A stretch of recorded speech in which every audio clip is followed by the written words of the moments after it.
Human existence on this earth goes back an extraordinary long period of time, most of which we have no identifiable information. It's entirely plausible, given that the indigenous people all around the world know intimately all the plant life and will know the different combinations of plant life, that our prehistoric ancestors, they had come across the plants that do alter consciousness.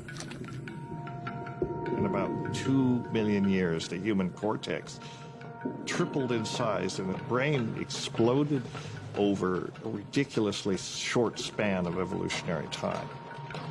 2 million years is nothing when it comes to evolution. What triggered that? In the late 1970s, Terence McKenna and his brother Terence McKenna were the first that proposed the stoned ape hypothesis. It is known now that 22 primates, 23 including us, consume mushrooms. And the idea was our ancestors, they came out of the trees and went across the savannah, would be tracking animals that were pooping. Well, in the subtropics, the most common mushroom coming out of those cow patties is Psilocybe cubensis, a potent magic mushroom. One thing that mushrooms and other psychedelics do reliably is they induce synesthesia. Synesthesia is the perception of one sensory modality in another. Hearing colors, for example, or seeing music.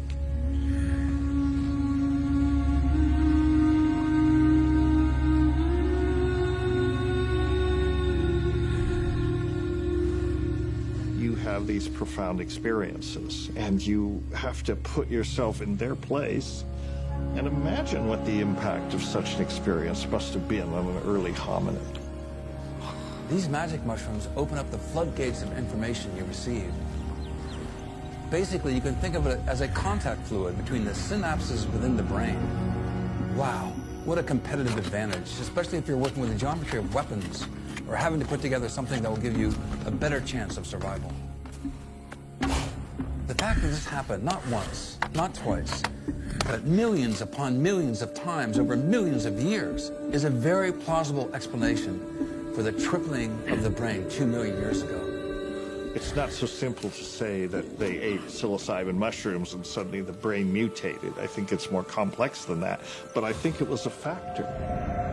It was like a software to program this neurologically modern hardware to think, to have cognition, to have language. Because language is essentially synesthesia. Language is an association with inherently meaningless sound, except that it's associated with a complex of meaning. A great deal of the brain's real estate, you might say, is devoted to the generation and/or the comprehension of language. Those neural structures are not found in our ancestors. That's a human trait, to have so much physiology devoted to generating and understanding language. And that's a reflection of evolutionary events that made us what we are.